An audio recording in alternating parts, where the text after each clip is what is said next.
Here. Good afternoon, and thank you to everyone for joining us for our very first experiential learning virtual MPower Hour.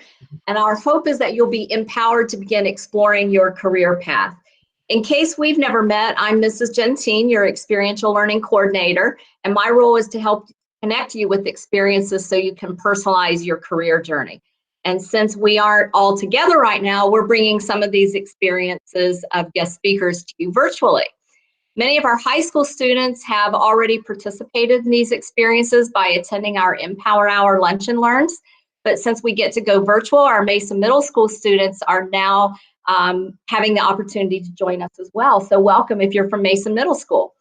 Mr. Reuter, our Mason Middle School assistant principal, and I are working together on this virtual series. Mr. Reuter, would you like to say hello and maybe provide us with some tips before we introduce our speaker today? Yeah, hey, welcome everybody. Awesome that you're all here. This is fantastic. What a cool opportunity. Just as we're going through, I would say one, awesome job with following directions and coming in with your mic muted. That's super helpful. It gets really difficult to do one of these things when you're hearing a lot of noise in the background.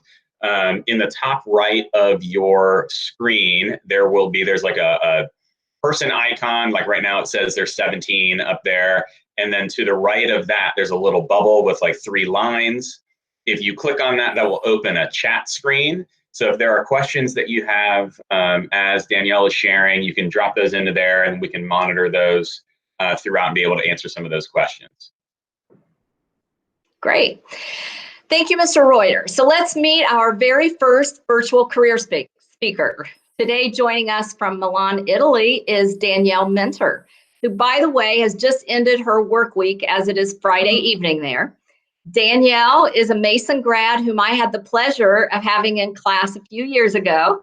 Danielle is now working on an international assignment for Luxottica Retail. Her job title is Category Manager for the Luxury Portfolio, but she'll tell you all about that and her path to get there. So Danielle, thank you so much for your investment of time today, and I'll turn it over to you. Thank you for having me. It's really a pleasure, and I'll get started. I'll try to check the chat if anybody has any questions along the way. So I am a 2009 graduate from Mason High School. I went to Mason for K through 12. Had a really, really wonderful experience, and from a young age, I was really interested in fashion and personal style, and always kind of thought I wanted to do design. And then when I got to high school, I fortunately ended up in classes with Mrs. Gentine and was part of the Comment Zone. Do you still have the Comment Zone as it was when I was in school, Mrs. Gentine? We do have it. Yeah. Okay. Dr. Scalfaro is in charge of it now, but the Comment Zone is still there and doing very well. Okay, so that was a really, really positive experience for me. And as I had this idea that I kind of wanted to be in fashion, I eventually understood, with your help, Mrs. Gentine, that I was more interested in the business side of fashion. That there could be a wider variety of opportunities available to me after school, and that I liked having something creative, but I was interested in doing something that was also analytical as well. So from my time in high school, I started to pursue a career in corporate retail.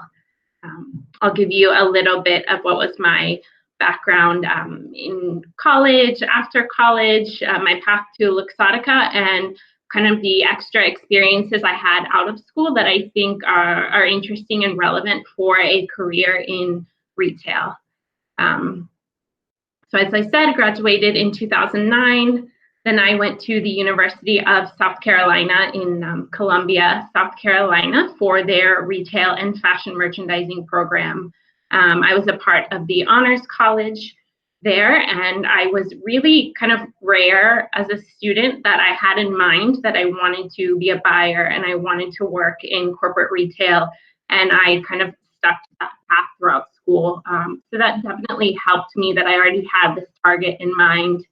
I would say to anyone who's a student now, it's completely okay if you have no idea what you want to do yet and you want to explore and learn about different fields. I think it's actually kind of rare that from high school students are able to really be so specific. I think it's normal to explore. So again, I went in on a really specific course. Some of my classes in university were retail buying, merchandise management, visual merchandising, international retailing, which is kind of funny to think about because I remember being in the international retailing class, but I actually never thought that is the path that my career would take. So you do never know, and no learning opportunity is wasted, I would say. While I was in college as well, I did an internship at Nordstrom, actually right there in Cincinnati. So I'm sure many of you are Nordstrom shoppers, as I still am whenever I come home. So I did their retail internship where I worked in store. So I had experience on the sales floor, but I also did all of the rounds with the managers and kind of understood how Nordstrom was structured as a company and what different paths would look like throughout their company. A huge plus also of that internship was that it was a paid internship, which is very rare in retail or fashion in general. And that was a plus for me, getting to be in Cincinnati and having a paid internship at the time. Also, during the time that I was in college, we did a practicum, so it's on-the-job experience in the retail field. So for 2 semesters, I worked at New York & Company to have that in-store retail experience. I would say that if you're interested in a retail career, I think high school and college is the perfect time to get that in-store experience. And it's one of the most valuable things that you can have. When I was in high school, I also worked at Target right there in Voice of America. So between having in-store experience at a kind of a big box retailer like Target to something a little bit more high-end and customer-focused like Nordstrom, and then another apparel retailer, New York & Company, I had a variety of experience of what it's really like in the stores. And if you're interested in a corporate retail career, it's so fundamental to understand how the decisions you're making will impact what's going on in store. So I would encourage anybody that's something you can be doing now and that can be useful for you. A question just came in. Did you ever consider other career paths? I actually was interested in something totally different than retail, which is still something I'm kind of passionate about, like nutrition. I thought was really interesting, totally aside from the retail career, but I kind of thought that the career options would be more limited, and I was excited at the potential of a retail career that could take me to different cities, that could involve travel. I loved the variety of opportunities that could be a part of that. Like I said, I'm very, very rare that I thought I wanted to be a buyer, and that's what I was able to pursue. So from my time at university, I graduated in 2013, and I was lucky enough to start a job right away. I moved to Houston, Texas to work for a company called Stage Stores. You might not have heard of Stage Stores, but at the time they had over 800 locations, mostly in small towns, but the names of many of the stores were different. So you might have heard of Peebles, Bells, or Goodies. They're located in small towns, and they offer name brands like Nike, Clinique, things of the sort for towns that otherwise don't have a big department store like Nordstrom.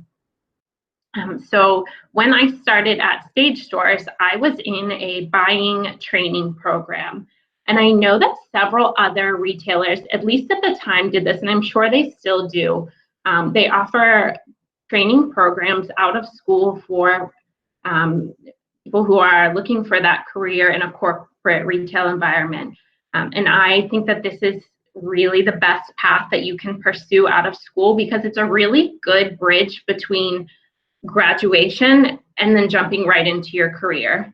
And why is that? Is because it's a specific job training program that involves rotations.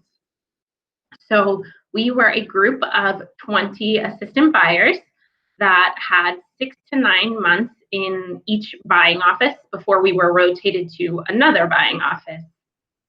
This is really, really ideal to get kind of a variety of experiences. And after 2 rotations in buying, we then went over to the planning side to get the other side. To give some background, buying and planning kind of work like this. So the joke is always that the buyer is the one who wants everything, who wants all the newness, and the planner is who controls the checkbook, who works on the finances. So they are like the checks and balances of understanding what goes into retail stores. So this was a great program just to smoothly start into that corporate retail career, to be in an environment with 19 other new assistant buyers. I felt very, very supported, and I was in an environment that it was a first job, but it was very much supportive of learning still. So that was very, very positive, and I was in Houston for 2 years in those roles. So in 2015, I was kind of ready for a change, a little bit ready to leave Houston. And I knew that there were some opportunities at this place called Luxottica in Mason. I knew I had friends of friends who had parents who worked there, or people through my mom who worked there. But I really wasn't excited to move back to Mason. I thought I wanted to go to this retail career to take me to New York, Los Angeles, but I didn't plan on being back in Cincinnati. But the more I started to read into what was Luxottica, the more I was interested in about it. And I met with a couple of contacts that I had for interviews, and the more I learned about Luxottica, the more intrigued and excited I was and wanted to absolutely be a part of this company. So in 2015, I started working for Luxottica under their Sears optical stores as an assistant buyer. So I want to explain a little bit about who is Luxottica, and please stop me if there's any questions along the way. I know being in Mason, probably many of you, like I did, you know somebody who works at Luxottica, maybe your parents, friends of friends. So Luxottica is an enormous group that is basically the leader in the eyewear industry, and something for you, I think, to study and be curious about after this talk is to look up companies that are vertically integrated. And what that means is that we encompass the entire supply chain in our group. So the office that's here in Mason is just one part of a really enormous global organization. And under our group, we have product development, we have production, manufacturing, logistics, and distribution. And under distribution is wholesale, retail, which is what's located here in Mason, and e-commerce as well. So we have enormous economies of scale and enormous benefits for being so big and for being able to do all of those things under one group, so it's incredibly unique. So I went to work under Retail North America. So under Retail North America, that means Lens Crafters, Sunglass Hut, Pearl Vision, Target Optical, and Sears Optical. Before, you might have seen, if you follow retail, Sears Optical has recently went out of business, but I actually chose to work on that brand when I started with Luxottica, which sounds a little bit crazy. There were some other opportunities open in the company, but I wanted to work on Sears Optical because they were very small. And what did that mean? That meant that everybody did a little bit of everything. And for somebody starting out in your career, I think the best thing you can have is exposure, is doing a little bit of everything. Not just having like a really small piece of the business, but getting to have that exposure to all of the aspects, which meant maybe more about store operations. We worked on a website refresh, many different projects we were able to all be a part of, even on the buying team, because we were such a small team. So I worked for Luxottica for 1 year in Mason before there was a huge change in the company. So as I was saying, it's an enormous global company, and they decided to bring all of the retail functions back to the headquarters in Milan. So Luxottica as a company over time bought all of these retail chains like Lens Crafters and Sunglass Hut. And globally, we have over 9,000 stores. So in each country, you had buying offices where the buying, planning, operations, finance, allocation, all of these retail functions were happening in all these different countries. Well, in order to be scalable, to grow bigger and faster, we're still in the process of it, but they wanted to bring everything here to Milan, which was really hard to wrap our head around at the time. But I had this opportunity to be part of the first group to go over to Milan, where I am now, and to bring our best practices to start this global buying team. So I had this 1 year opportunity, and now I'm here 4 years later, still a part of the team. So I never had intentions of working in international retail, but that's where my path has taken me. And the more I learn, and the more I've gotten exposed and gotten to work on, I work now on markets in 5 continents. I'm super passionate. I'm curious every day, learning new things all the time, and I really love this part of my job. So I can give you more insights about working in international retail and this kind of job, but I want to also speak more about buying in general, because maybe you are curious and want to know more about just basically like, what does it mean to be a buyer? Because it doesn't necessarily have to be for apparel. I right now buy glasses and sunglasses. It could be for machine parts. It could be for, it doesn't have to necessarily be in fashion. But my experience is mostly in the fashion and apparel industry. So what are the kind of like daily responsibilities?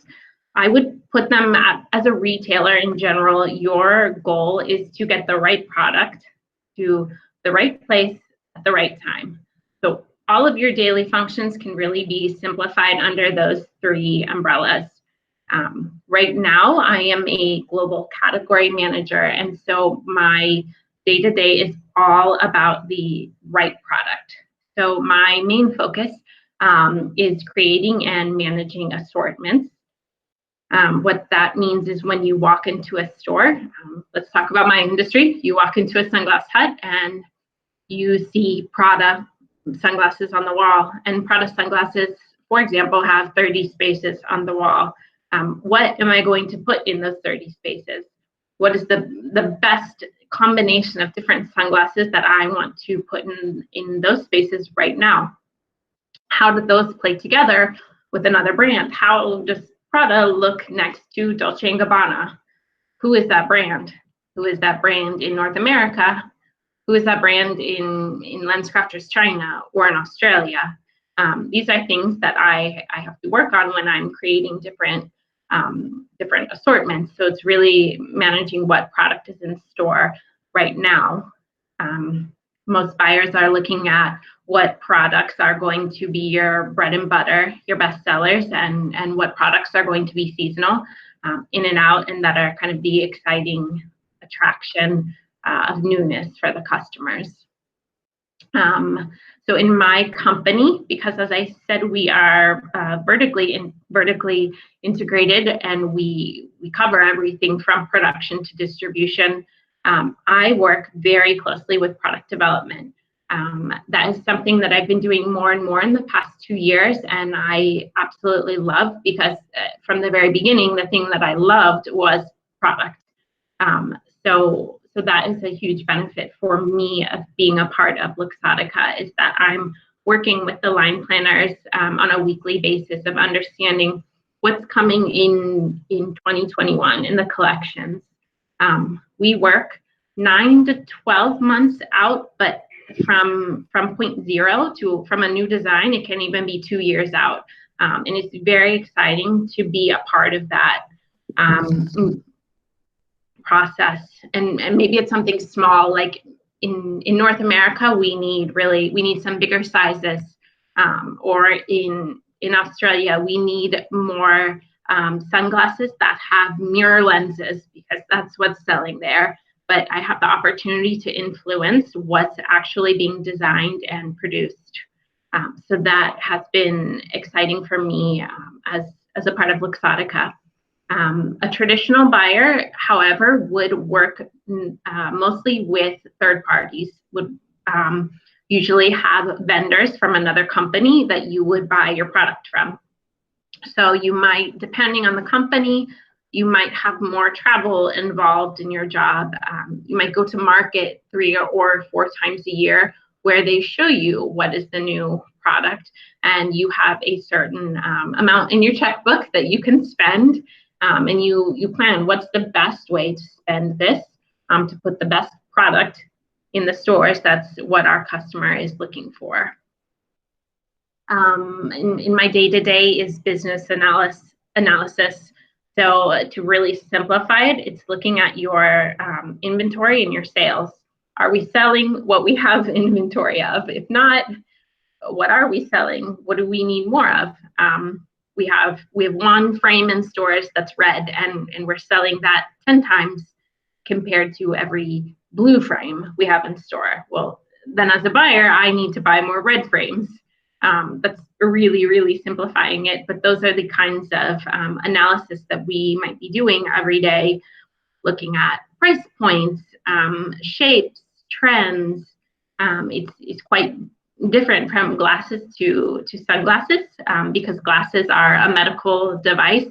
We need them to see, so that's a little bit different, but you're on the daily basis looking at what's selling and what are you going to do next based on the numbers that you're reading. And then, so of course, there's some trend forecasting and sales forecasting as a part of that. So that's everything that falls under the getting the right product to stores. The next category that I mentioned was the right place. So activities under that would be market visits. This really depends on company. Once or twice a year, I would say buyers are, at least once or twice a year, buyers are out in the markets. It's a little bit more challenging for us having 9,000 retail locations. I haven't even been to most of them, but for sure, at least one important market. For example, for me, in the luxury portfolio, London and Paris are really critical markets for us. We do a lot of our business there. So those are where my market visits would be. Maybe somebody, a buyer who's focused on the fast fashion portfolio might be more concerned with a different market, like South America, for example. So the market visits are definitely an important part, but that varies depending on the company. And then you're really partnering with your merchandisers, which is another function. The merchandisers really take care of the business. So what brands are coming in and out? What's the overall budget? What's the marketing calendar? I'm working with these retail merchandisers to understand what's going on in each retailer. So I might sit with the merchandiser of LensCrafters one day And the next day I might sit with the merchandiser of Sunglass Hut. And I want to understand maybe how one brand, let's say Valentino, how is Valentino doing in LensCrafters versus Sunglass Hut? These brands perform differently in different stores, and it's my job to understand and then send them different product based on the feedback that I've received from each market. And then the last category is getting the product there at the right time. So it's important for us to work very, very close on the calendar to understand that tracking the delivery, that our product's getting there at the right time, that we're placing orders at the right time. For us, for example, the Southern Hemisphere has a different sun season than the Northern Hemisphere. So it's a completely different sales curve, or we want to pay attention to holidays or local events, or for example, we usually do special projects for Chinese New Year. So just different events. You have to be really tuned in with the calendar and organized to work well on these types of deadlines. So again, going back to the beginning, if you are working in corporate retail, be it a buyer or a visual merchandiser, and really being a merchandiser of some sort, you want to get the right product to the right place at the right time, just to make it very, very simple. And some other activities that vary really by company are you will likely work very closely with e-commerce in some way. Some companies, the in-store and the e-commerce buyers are the same. Some companies, they're a different team, but it's becoming more and more important. As you know, I'm sure that you are doing most of your shopping online, probably especially today. So you know how important that is from a retail perspective.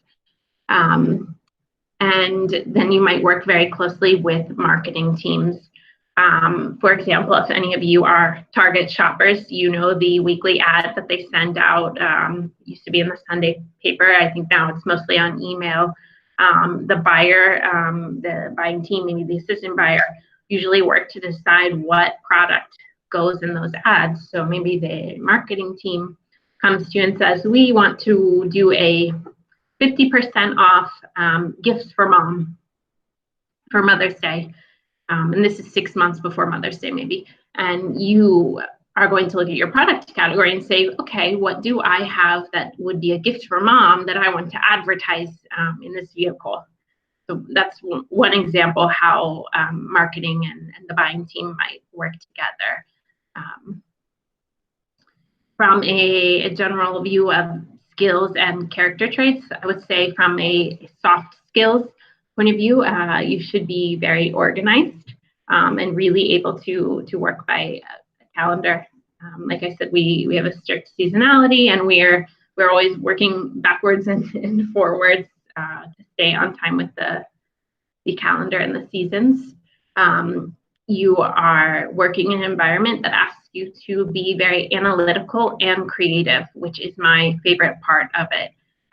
There are days that maybe I'm doing business analysis the whole day, but the next day I'm looking at product drawings and I'm looking at color chips of acetate, which is the plastic that goes to make your glasses, and I'm giving feedback on, you know, this transparent acetate works really well in North America. So for me, that is some of the fun of it, is looking at numbers one day and then translating those numbers to a creative way to making new product. We have a question here. Okay, what is the most interesting project you've been a part of? So my entire experience in Italy has been really, really fascinating, because we were the first group from North America. There were just a handful of us that came from Cincinnati to Italy to start a new buying team over there. And we were putting together buying practices from all over the world. So you had LensCrafters in Cincinnati and you have LensCrafters in China. And they both have their own buying offices and processes, and we've been putting them all together in one way. trying to simplify that, but trying to take many different local businesses and combine them into one global business has been a project that's taken years, and it's been fascinating to work with people from different countries and different business models. I've learned a lot just by that exposure. It also takes a lot of patience and a lot of communication. Another question is, do you travel to different stores or just travel at all? I do travel sometimes. It depends on what projects we have going on. There have been years where I was back and forth to the US many times. I have a market event that I usually go to in Paris every year. There's an eyewear show in the fall. It depends on what project or what we do as a part of Luxottica. We travel to our factory quite often. So one of our main factory production facilities is in another place in Italy. So maybe once every buying season, so 3 or 4 times a year, I travel to the factory, and that's where I'm able to see samples. Another question, what kind of communication would be needed? This is interesting. So you think being a good communicator is important, but you don't realize how important until you're dealing with language barriers and cultures that are completely different. So there's patience and flexibility to understand what kind of culture you're coming from, or what kind of communication style you have, and the other culture's communication style. One example that I would say is, as in North America, we send a lot of emails. We love to send emails.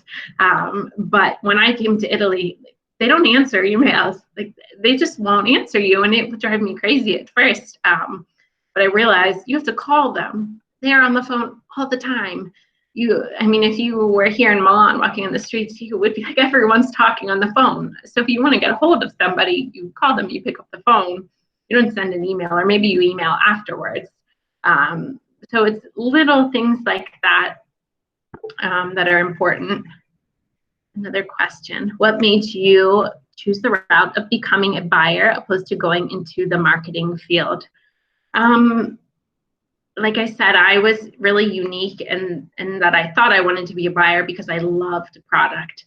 I'm probably a little bit more curious about marketing now than in the past, but my original passion is still there for the actual product.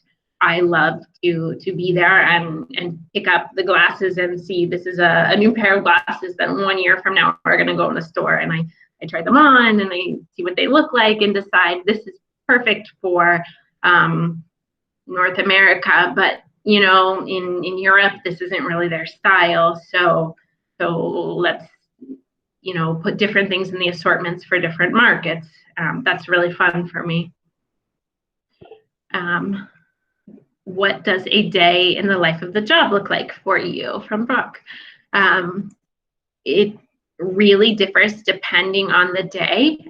So like I said, there might be days where management asks us to do some kind of business analysis, and I'm looking at numbers all day and trying to put together different numbers. I have my buying seasons, so 3 times a year I have a buying season that's about 4 to 6 weeks, where I'm looking at all of the new product for all of my brands in the luxury portfolio. And they are due to go into stores in the next 6 to 9 months, depending on the brand.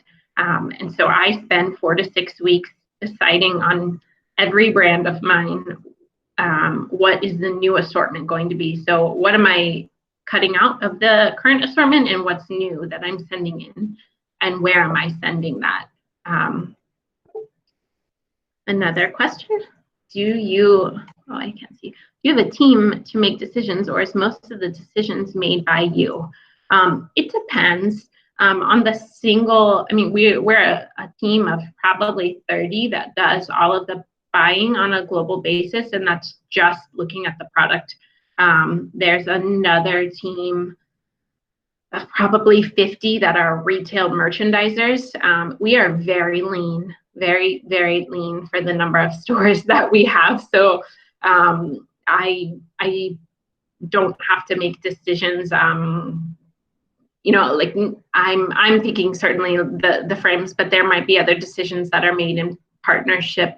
If there's something that's important to the company, we did a collaboration with our brand Arnett and Post Malone. It's not one of my brands that I manage, but this was huge for the company. It was a huge collaboration with someone very important, as I'm sure all of you know, Post Malone.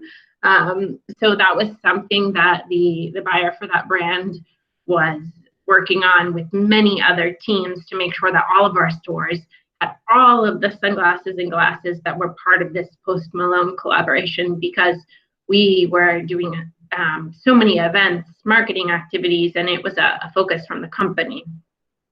So sometimes you're buying a single frame because this frame is what we need in the market. Other times you're buying a frame or a collection of frames, or in my case it's frames, it could be anything else, because there's going to be a particular marketing activity or collaboration. So you're working together with other teams to support that. Then talking about what kind of skills that we need.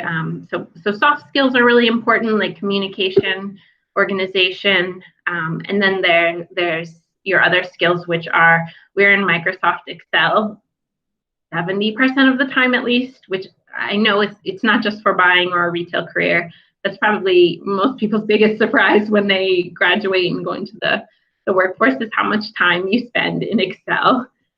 So it might sound kind of nerdy, but the better you are at Excel and the more tricks you know how to be fast and efficient with a lot of data, the more it will serve you. I have another question. Let's see. What kind of the most important education needed for marketing?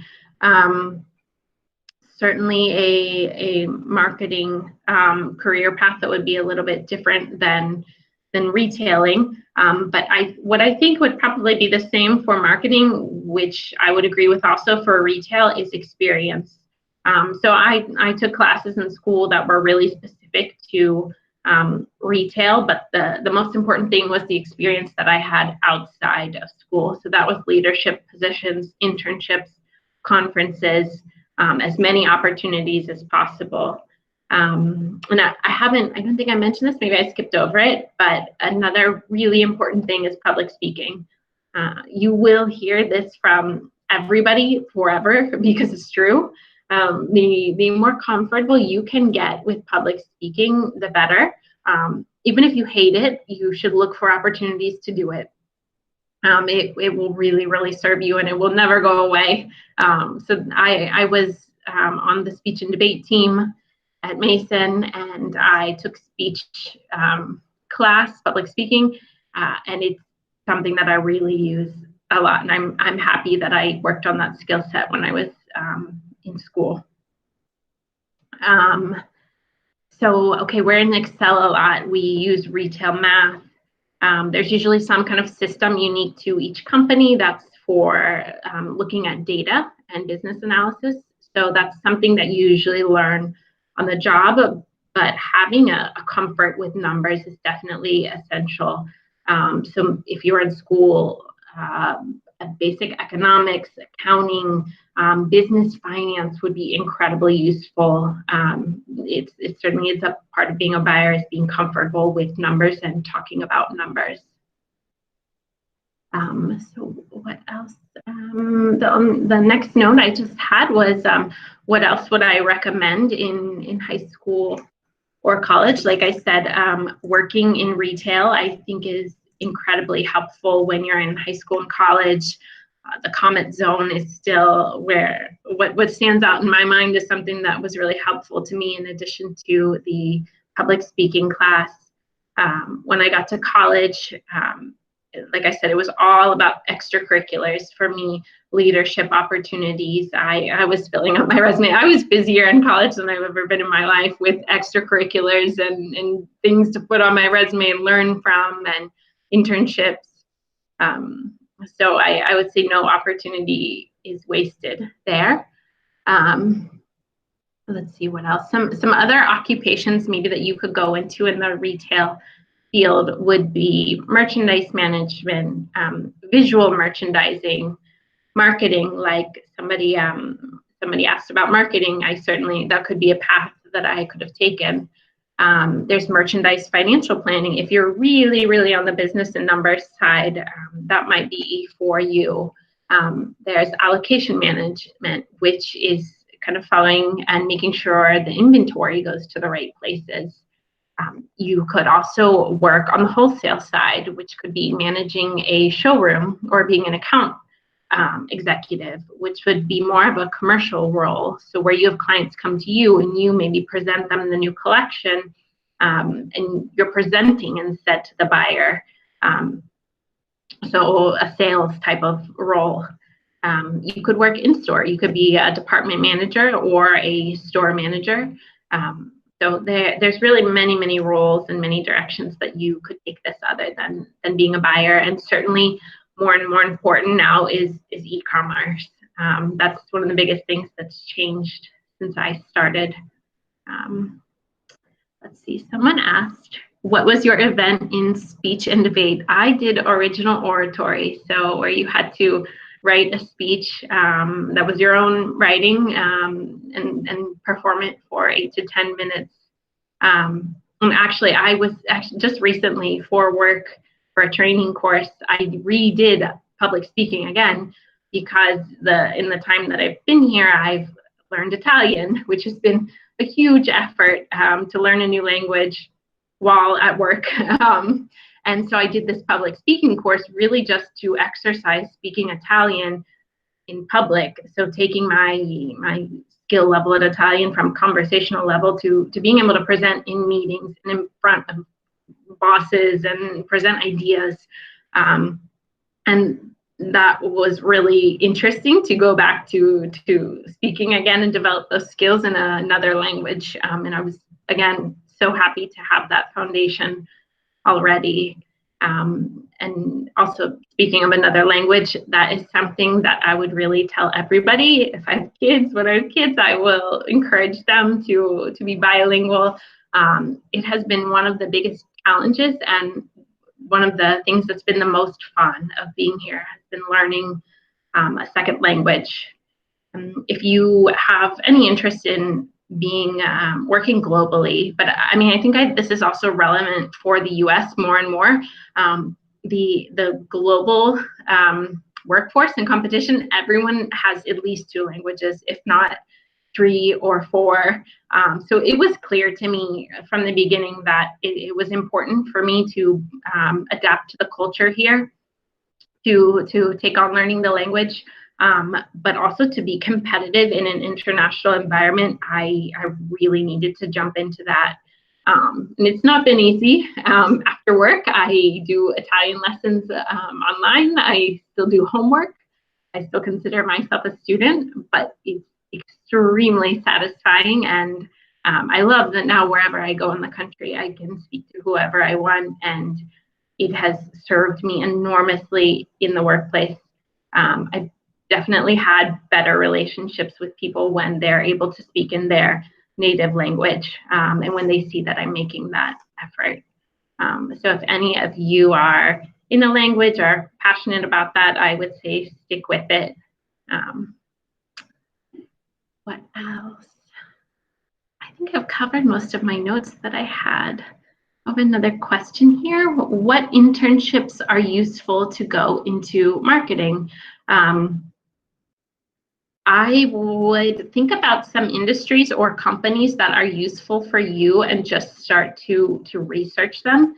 You go to their website, go to the career section, start to dive in and understand. I mean, marketing is a huge field. There's a million different things you could do there. So I would maybe think about an industry or a particular company that interests you, and start to research what kind of internship opportunities they have available. Any other questions? I hope that I've been able to share some interesting information and career path, but I would love to know what you want to know more about.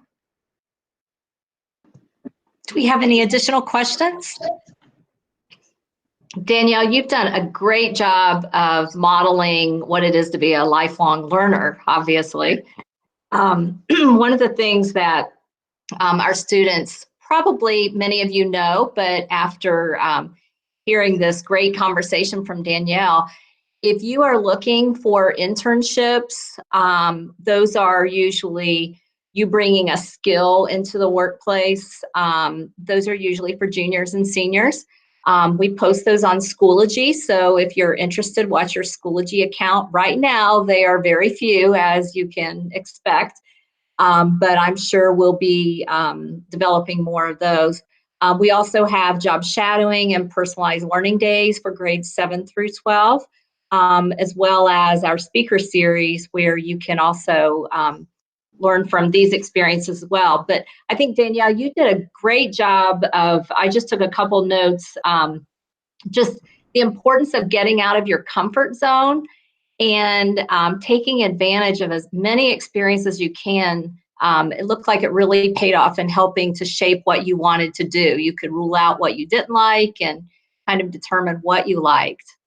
Yeah, and I would say that once I came over here, my career kind of went, like, if you're a skier, you would say my career went off piste. So I started to go off the traditional track, but I changed the way I looked at things, and I said everything's a learning experience. So like you said, take advantage of everything.